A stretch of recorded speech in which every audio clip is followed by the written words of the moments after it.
પોરબંદર શહેરના જુબેલી પુલ 4 રસ્તે વારંવાર ટ્રાફિક જામ અને નાના મોટા અકસ્માત સર્જાય છે। આથી અહીં સર્કલ બનાવવા અનેક રજૂઆત છતાં તંત્ર આ મામલે ગંભીર ન બનતા હવે કોઈ મોટા જીવલેણ અકસ્માતની રાહ જોવે છે કે કેમ તેવા સવાલો લોકોમાં ઉઠી રહ્યા છે।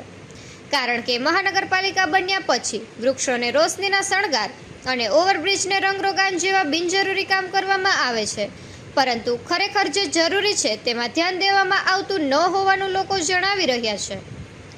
કારણ કે પોરબંદરમાં ભારે વાહનોથી સતત ધમધમતા જુબેલી 4 રસ્તે અવારનવાર નાના મોટા અકસ્માત સર્જાઈ રહ્યા છે। તેમ છતાં તંત્ર અહીંયા સ્પીડ બ્રેકર મૂકવા કે સર્કલ બનાવવા માટે ગંભીર બનતું નથી। બરડા પંથકના ગામો અને જામખંભાળિયા જામનગર તરફ જતા નેશનલ હાઈવેને જોડતા જુબેલી પુલ 4 રસ્તા પાસે અવારનવાર નાના મોટા વાહનના અકસ્માત સર્જાઈ રહ્યા છે। અગાઉ નગરપાલિકાના તંત્ર દ્વારા છેલ્લા કેટલાક વર્ષો સુધી નિયમિત રીતે તેના બજેટમાં ઝાંસીની રાણી લક્ષ્મીબાઈની પ્રતિમાવાળું સર્કલ મૂકવા માટે બજેટમાં લાખો રૂપિયાની રકમ મંજૂર કરતો ઠરાવ પસાર કરવામાં આવ્યો હતો, પણ હજુ સુધી સર્કલ બન્યું નથી। હવે મહાનગરપાલિકા બન્યે પણ એકાદ વર્ષ થવા આવ્યું છે, છતાં સર્કલ બનવાની કામગીરી કરવામાં આવી નથી। જાણે તંત્ર કોઈનો જીવ જાય તેની રાહ જોઈ રહ્યું હોય તેવું જણાઈ રહ્યું છે।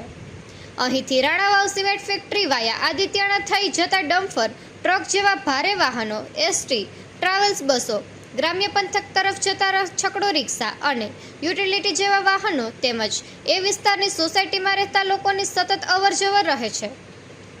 માટે મહાનગરપાલિકાનું તંત્ર આ બાબતને ગંભીરતાથી લઈને અહીંયા વહેલી તકે સર્કલ બનાવે તે જરૂરી છે। કોઈ નિર્દોષ લોકોનો જીવ લેવાય તે પહેલાં સમયસર કાર્યવાહી થવી જોઈએ। સુપ્રસિદ્ધ યાત્રાધામો દ્વારકા સોમનાથની વચ્ચે આવેલા પોરબંદર શહેરમાં પણ સુદામા મંદિર, તારા મંદિર, ભારત મંદિર, સાંદીપની શ્રી હરિમંદિર જેવા ધાર્મિક અને ફરવાલાયક પ્રવાસન સ્થળો આવેલા છે।